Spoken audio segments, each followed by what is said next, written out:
Muy bien, hermanos, a partir de este domingo y aquí los siguientes domingos, creo que lo que resta del año, vamos a estar estudiando las doctrinas de la gracia. Sé que para muchos de nosotros es un tema muy conocido, especialmente para los miembros de esta congregación. Entonces, para ustedes será un repaso de lo que ya eventualmente han estudiado. Pero también queremos que aquellos que nos están visitando y que tienen el deseo de unirse a esta iglesia, que también conozcan cuál es parte del fundamento de lo que nosotros creemos que enseña la Biblia. Entonces vamos a estar meditando en estas semanas en estas doctrinas. Quiero que busquemos para iniciar en el Evangelio según Juan, capítulo 1.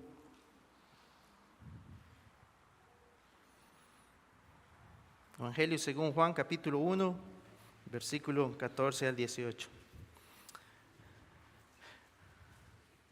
Bueno, sí, hermanos, también quiero comentarles antes de que leamos en la Escritura, me voy a estar basando en varios libros. Entonces este lo vamos a estar utilizando, que se llama Confesiones y Credos Cristianos, que este está acá en la librería. También nuestra confesión de fe. Y también este que se llama La Fe Bíblica e Histórica del Evangelio, una defensa de las doctrinas de la gracia. Este también está en la librería. Y principalmente un libro que se llama Sí, Jesús, el cual ese título forma o es un acróstico. El Sí, Jesús se refiere a cada una de las doctrinas de la gracia. Entonces eso es el material que voy a estar utilizando, y también una serie que dio un pastor del Seminario Reformado Latinoamericano sobre este tema también. Entonces esa es la bibliografía que estaré utilizando. Entonces vamos a leer en el versículo 14. Juan capítulo 1 y versículo 14 dice: y aquel verbo fue hecho carne y habitó entre nosotros, y vimos su gloria, gloria como del unigénito del Padre, lleno de gracia y de verdad. Juan dio testimonio de él y clamó diciendo: este es de quien yo decía, el que viene después de mí es antes de mí, porque era primero que yo. Porque de su plenitud tomamos todos, y gracia sobre gracia. Pues la ley por medio de Moisés fue dada, pero la gracia y la verdad vinieron por medio de Jesucristo. A Dios nadie le vio jamás. El unigénito Hijo que está en el seno del Padre, Él le ha dado a conocer. Juan estaba anunciando esto. La ley vino por Moisés, pero la gracia por el Hijo de Dios, por nuestro Señor Jesucristo. Y lo que enfatiza el versículo 17, pues la ley por medio de Moisés fue dada, pero la gracia y la verdad vinieron por medio de Jesucristo. ¿Qué debemos entender, hermanos, al estudiar estas doctrinas? Ellas apuntan a aquel que trajo la gracia. Al meditar en las doctrinas de la gracia debemos ver al Señor Jesucristo. Eso es a lo que nosotros debemos siempre apuntar, al Hijo de Dios. Pero a la misma vez, hermanos, tal vez haciendo esta mención, ¿cuántos de nosotros cuando nos expusimos a estas doctrinas, tal vez al inicio, fue algo difícil de asimilar para muchos? Tal vez no las queríamos abrazar realmente, porque venían a contradecir lo que por mucho tiempo habíamos creído. Pero ¿qué fue lo que nos convenció, hermanos? Si no fue la gracia de Dios, la que obró de tal manera en nuestro corazón que nos hizo, sí, humillarnos, pero a la misma vez ver la grandeza de lo que el Señor Jesucristo hace y realizó para poder salvarnos a nosotros. El versículo 16 dice: porque de su plenitud tomamos todos, y gracia sobre gracia. Así como nosotros lo recibimos por gracia, debemos también rogar al Señor tener esa gracia para poder compartirlas cuando se nos dé la oportunidad. Porque tristemente muchas veces nosotros lo que vemos es que cuando se hablan de esas doctrinas, las personas a lo que apuntan es a hacer conversaciones, discusiones o debates sin sentidos, cuando más bien esto debe ser abordado con gracia, así como nosotros lo recibimos, y saber que el que va a convencer es el Espíritu Santo del Señor. por más mejor argumento que usted y yo podamos dar, eso no va a convencer a nadie. Es la obra del Señor, la gracia del Señor.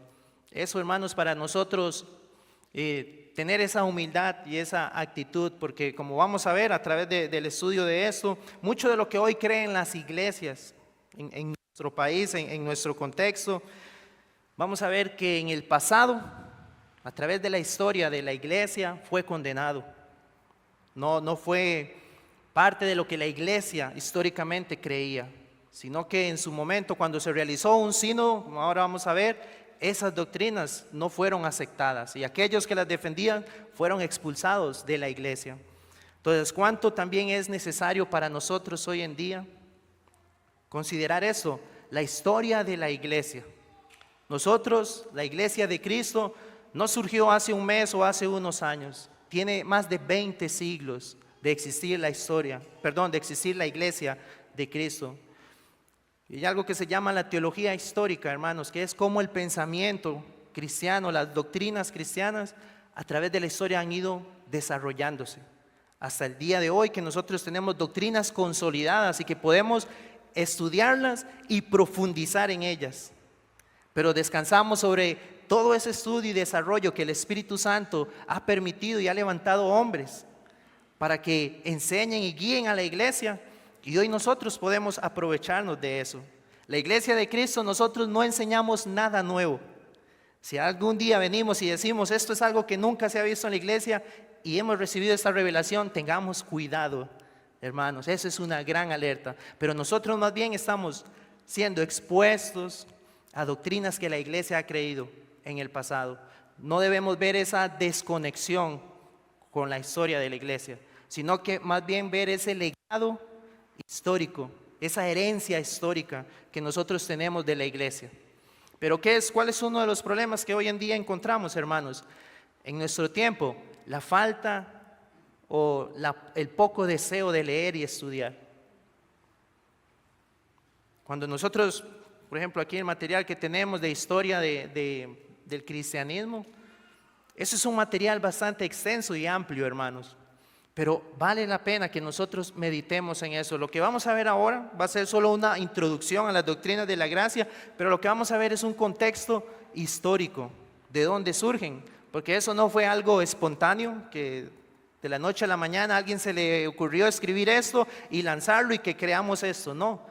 Como les decía, todo esto fue un desarrollo teológico e histórico y que hasta el día de hoy se ha consolidado y que las iglesias de Cristo creen y defienden. Pero al no conocer esa historia, creemos entonces que cuando se nos enseña contrario a lo que la mayoría de iglesias creen, decimos, estamos con algo nuevo, ¿qué es esto? Y realmente no es así. Realmente es algo que desde los siglos pasados, hace más de 5 siglos, la iglesia ya venía defendiendo y que va más atrás aún, que va desde el inicio de la iglesia en el libro de los Hechos. Entonces es importante eso, hermanos. El que nosotros como hijos de Dios podamos ser formados en conocer la historia de nuestra fe.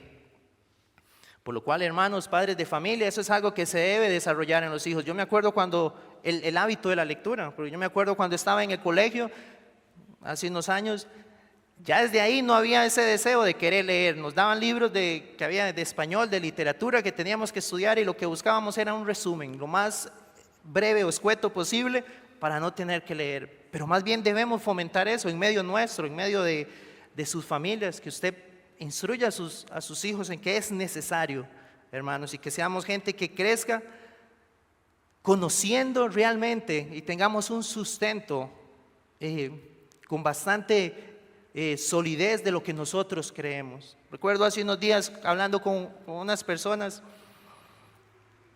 que la persona me decía, es que usted... porque ellos saben que yo voy al seminario en el trabajo, entonces me decían, es que usted lee o estudia para defender lo que usted afirma. Y yo le dije, bueno, se trata de eso, ¿no? ¿Cómo voy a defender algo que yo no conozco?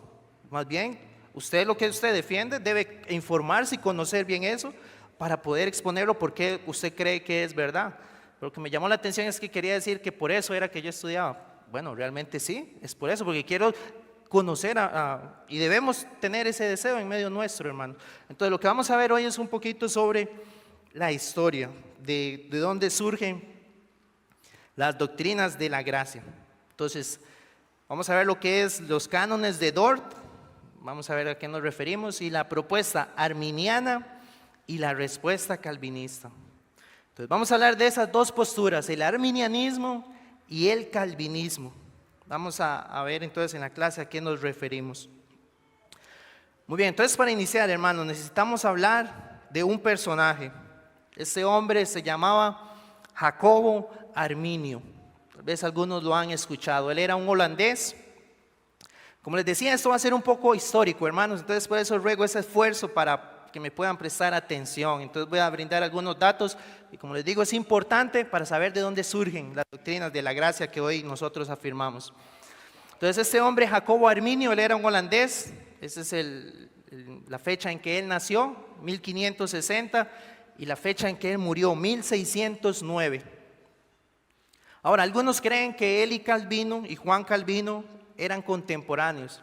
Pero cuando vemos las fechas nos damos cuenta que ellos no coincidieron, porque Juan Calvino murió en 1564. O sea, en esa época Arminio tenía 3, 4 años aproximadamente. Entonces ellos nunca debatieron entre sí, ¿verdad? Como que alguien diga que tuvieron conversaciones teológicas muy profundas o así. Realmente históricamente no fue así, porque ellos no fueron contemporáneos.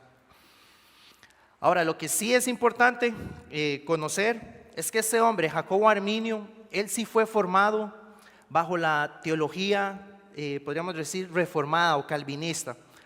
Recordemos que Calvino, él estuvo en Ginebra desarrollando toda su labor de la doctrina reformada, llevándola a la práctica en ese lugar, en Ginebra. Pero cuando él muere quedó su sucesor, que se llamó Teodoro Beza. Y Jacobo Arminio sí estudió bajo ese hombre, Teodoro Beza. Él estuvo en Ginebra. Pero Arminio, hermanos, desde pequeño, él fue huérfano de padre y madre. Entonces él estuvo con unos sacerdotes, luego con un profesor de una universidad muy famosa en Holanda. Y fue ahí donde deciden enviarlo a él a Ginebra, donde él entonces recibió la formación, podríamos decir, calvinista. Entonces Jacobo Arminio, al inicio, él abrazaba todo lo que era la teología reformada. Porque, como les decía, estudió bajo Teodoro Beza, el sucesor de Juan Calvino. Entonces fue alguien que realmente tuvo una muy buena formación en cuanto a lo que era la doctrina reformada. Recordemos que en ese tiempo en Europa se desarrollaron muchas guerras por lo que fue este tema de la reforma protestante. Estaban los lugares o estados católicos contra los estados protestantes. Pero ya llegó un momento en que se llegó a esa paz, donde ya estaban los estados que eran reformados y gozaban de esa libertad para reunirse. Entonces es cuando ya se empieza a desarrollar el que dentro de la iglesia podamos tener conversaciones más profundas sobre temas teológicos, pero de los que abrazamos lo mismo. Antes era contra la iglesia católica, contra el romanismo, pero eso se logró vencer y ahora es dentro del seno de la iglesia. Entonces este hombre, Arminio, recibe esa formación en cuanto a lo que era el calvinismo. Pero cuando él regresa, hermanos, a Holanda, a él le asignan una cátedra y él se convierte en profesor. Pero lo que estaba ocurriendo, como les decía, es que habían enseñanzas dentro de la iglesia que ya empezaban a debatirse. Entonces a él le asignan que pudiera conversar con un hombre, con un profesor también que se llamaba, bueno, es un nombre holandés, pero era Dirk, más o menos así, Dirk.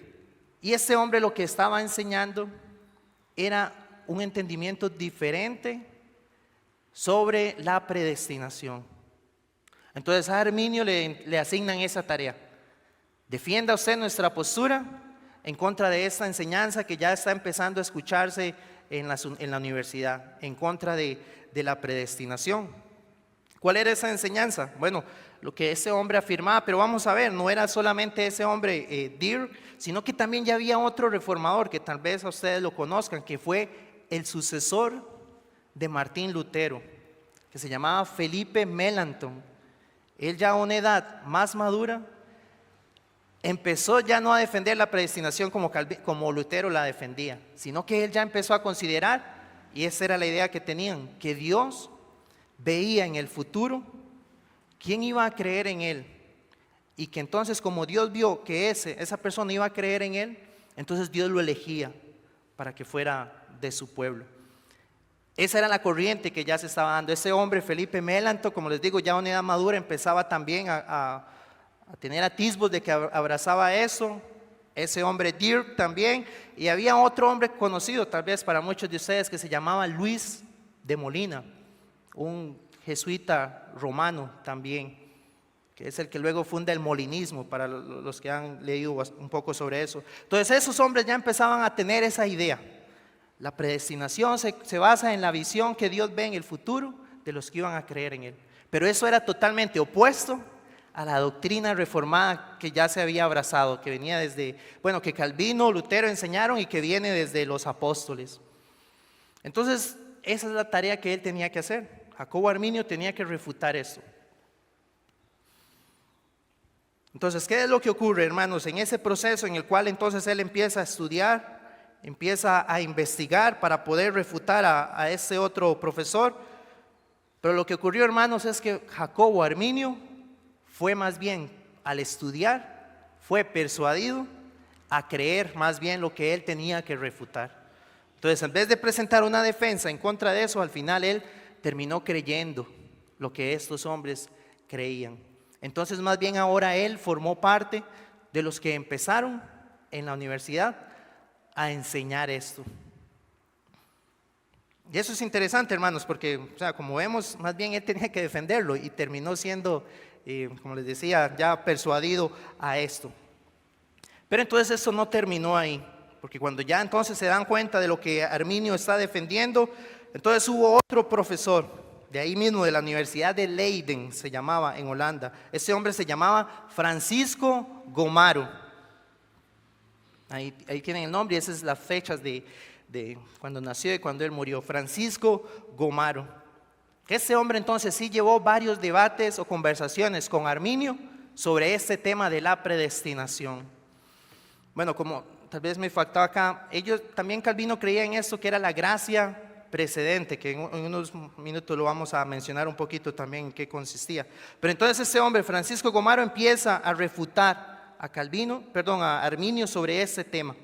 Entonces entre ellos se desarrollaron varias, podríamos decir, conversaciones.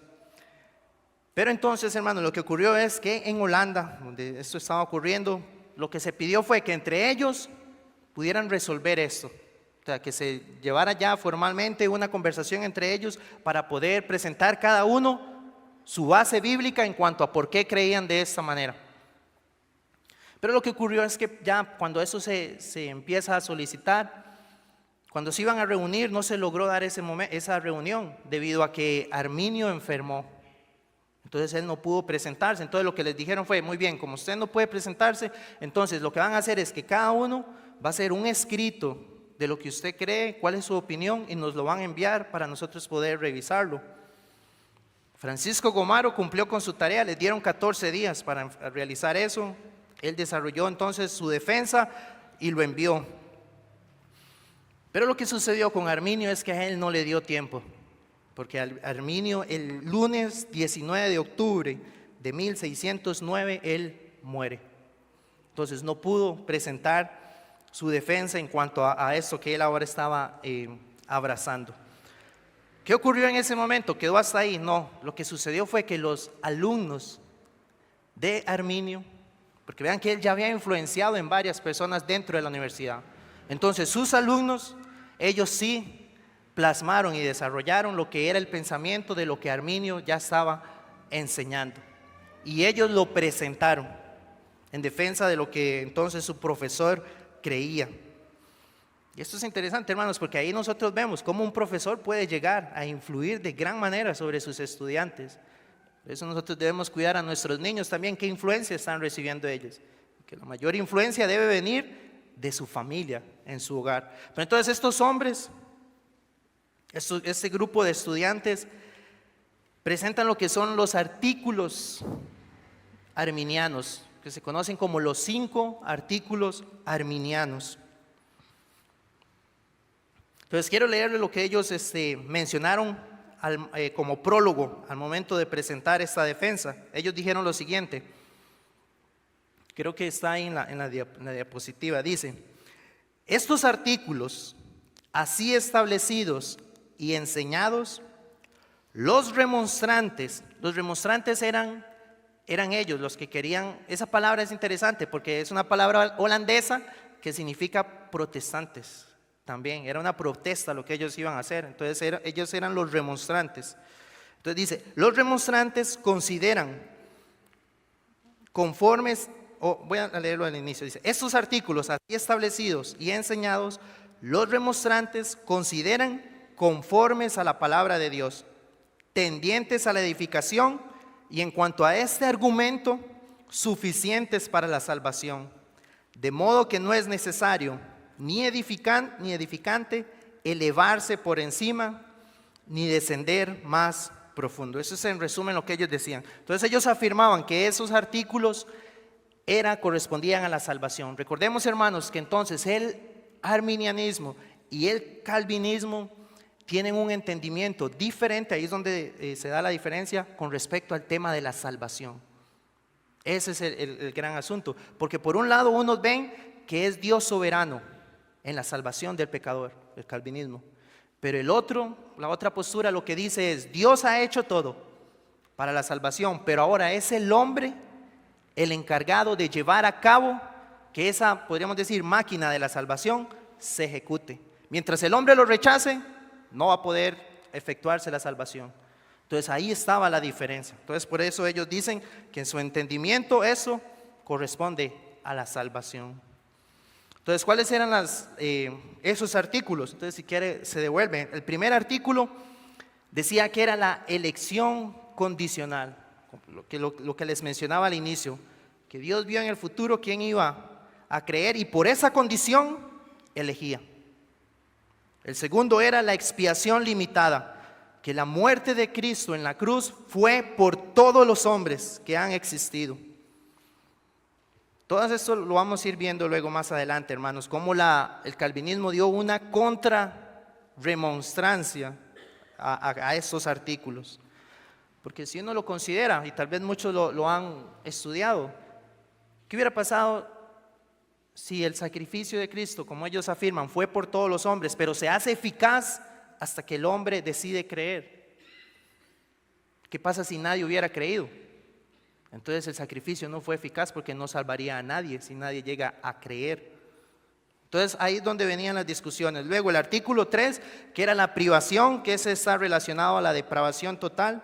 El artículo 4, que era sobre la gracia resistible, que ese lo que apuntaba es que el hombre, él es el que va a decidir cuándo abraza esa gracia o cuándo no. Depende de su voluntad. Y ahí venía lo de libre albedrío. Y el artículo 5 era sobre la seguridad de la salvación, que ahí es donde se da tal vez, hermanos, el conflicto, porque estaba leyendo y no es claro si realmente Arminio negaba, o ¿verdad? En la doctrina de él, si negaba realmente que la salvación se perdía o no. No era muy claro en cuanto a eso. Pero entonces eso es lo que ellos defendían y la doctrina de Arminio. Ahora, como yo les mencionaba, hermanos, esto que ocurrió, estamos hablando siglo XVII, cuando se da esto, es lo que hoy muchas iglesias creen. Pueden ver desde dónde surge esas doctrinas que las iglesias hoy en día están creyendo. Es algo histórico que pasó. Y vamos a ver que ellos fueron condenados por un sínodo que se llevó a cabo. O sea, la iglesia dijo, eso no es conforme a la verdad de la Biblia. Muy bien, entonces, a partir de 1611 hasta 1614, los calvinistas responden a esa protesta que hicieron estos hombres, estos estudiantes, pero no se logra llegar a un acuerdo. Lo que ellos querían, los arminianos, hermanos, era que en su estado donde ellos vivían se les permitiera enseñar esto. Que ellos tuvieran la libertad de que hubieran ministros ordenados, de que pudieran enseñar esta doctrina. Era lo que ellos, a lo que estaban apelando. Pero entonces, ¿qué es lo que ocurre? Bueno, se convoca a un sínodo. Eso fue en 1618. que un sínodo, como dice ahí, era una asamblea oficial de pastores, donde iban a tomar decisiones doctrinales. Se iban a abordar muchos temas, pero iban a estar presentes estos, los artículos de los remonstrantes, se iba a discutir sobre esto. Entonces fue un sínodo nacional, fue bastantes pastores los que se presentaron, también hubo gente de otros países que estuvieron ahí presente, y se llevó a cabo en la ciudad holandesa de Dordrecht. De ahí es donde viene el nombre de Cánones de Dort, que es como una abreviación Dort de la ciudad donde se llevó a cabo. Entonces, ¿qué ocurrió en ese sínodo? Entonces, recordemos que esa era parte de lo que también Arminio quería, que se hiciera un sínodo para que se pudiera defender la postura de él. Él murió, no lo pudo hacer, pero finalmente se lleva a cabo y son sus estudiantes, aquellos que ya estaban abrazando eso, los que se presentaron a defenderlo. O más bien, a ellos no les permitieron en ese momento de expresar su doctrina, sino que ya estaba la doctrina formulada, entonces se discutió sobre eso. Y eso duró de noviembre de 1618 hasta mayo de 1619, o sea, casi 6 meses fue lo que duró este sínodo. Se realizaron 154 sesiones. Entonces vemos que no fue algo, hermanos, que se tomó a la ligera, sino que realmente la iglesia estaba comprometida en poder definir bien qué es lo que vamos a creer. Ahora, ¿cuál fue la respuesta entonces? Lo que se define o se concluyó bajo los cánones de Dort. Bueno, un canon lo que es una decisión doctrinal oficial que se toma en un sínodo. Entonces eso fue lo que se oficializó en ese sínodo en Dort. Entonces este es un resumen, dice así: en cuanto a los puntos de doctrina, cuando ellos presentan ciertas enseñanzas, las cuales afirman que nosotros llevamos al extremo, no podemos ver en ello que hayan actuado con honestidad ni buena fe, pues comienzan con el profundo punto de la predestinación, acerca del cual nosotros nos esforzamos por hablar con restricción y cuidado, solo por la causa de demostrar la gracia inmerecida de Dios y eliminar cualquier mérito o dignidad humanos. Nos atribuyen cosas que nosotros nunca hemos aprobado, ni mucho menos enseñado. Los artículos en que afirman presentar su opinión están escritos de manera ambigua y dudosa, y en parte entran en conflicto con la palabra de Dios. En nuestras iglesias predicamos lo siguiente. Y entonces es cuando ellos presentan la defensa o la contrarremonstrancia, que es tomar cada artículo que presentaron los arminianos y contradecirlos. Entonces ellos hablaban de la elección condicional. Entonces ellos hablaron de una elección incondicional. ¿Cómo ocurre eso? Dios desde antes de la fundación del mundo, antes de que existiera todo, Dios ya había decretado quién iba a ser salvo. Y obviamente todo esto basado en la Biblia, y eso es lo que vamos a ir viendo durante la clase estos siguientes domingos. Luego la expiación limitada, que así como Dios elige desde antes de la fundación del mundo a los que iba a salvar, por eso precisamente es que viene Cristo a morir. Es una expiación limitada por aquellos que Él vino a rescatar. Luego está la depravación total, la gracia irresistible y la perseverancia de los santos. Ahora, hermanos, si ustedes lo notaron, y los que ya han estudiado las doctrinas de la gracia saben que cuando nosotros los estudiamos no es el orden normal que se lleva, iniciando con la elección incondicional. En la mayoría de los casos se inicia con la depravación total. Pero eso se formuló luego de esa manera, en ese orden que tal vez la mayoría hemos estudiado, porque en inglés, al tomar la primera letra de cada doctrina, se forma esa palabra, tulip. Entonces, para enseñarlo, se cambió ese orden, que no fue el original que se dio durante el sínodo en Dort, pero fue por eso. Entonces, tal vez muchos las conocen así, tulip, y en ese orden, depravación total, y así sucesivamente. Entonces esa fue la defensa de los calvinistas en contra de la doctrina arminiana. Como les mencionaba, hermanos, lo que ocurrió entonces es que los arminianos fueron condenados por la iglesia. Ellos tuvieron, de hecho, leyendo la historia, hermanos, ellos realmente fueron declarados herejes. Eso fue lo que hizo la iglesia. Y ahí ya es un tema bastante delicado y profundo que hay que considerar. Pero el punto fue esto. Entonces ellos, al ser declarados con ese estatus, tenían que salir de ahí o abrazar y cambiar de opinión y abrazar lo que se defendió como la verdad. Entonces muchos tuvieron que salir, pero leyendo un poco dice que hasta 1795 se les permitió legalmente enseñar esta doctrina. Ahora, en 1621 ellos formularon la confesión de fe arminiana. Eso es interesante también. El que es un buen arminiano conoce que tienen una confesión de fe que se formuló en 1621 y tiene 25 artículos también donde ellos defienden lo que ellos abrazan y que creen que enseña la Escritura. Pero entonces ellos fueron censurados en ese momento, los seguidores de Jacobo Arminio. Tuvieron entonces que salir. ¿Cómo llega esto aquí, hermanos? ¿Cómo a Latinoamérica llega esta influencia del arminianismo? Bueno, luego en Inglaterra, el protestantismo inglés a través de John Wesley, tal vez algunos lo han leído, él empezó a abrazar también las doctrinas de Arminio. Fue también un férreo defensor de eso y de hecho las doctrinas de él también se llama arminianismo wesleyano, básicamente defendiendo esto. Luego se forma lo que es el movimiento de santidad y se da el segundo gran despertar que afectó las Américas en el siglo XIX y siglo XX, y de ahí eso se esparce a Latinoamérica, que fue mucha de los que venían aquí a evangelizar, que venían de ese segundo gran despertar, de ese movimiento de santidad, trajeron a nuestros países esta doctrina, la doctrina arminiana.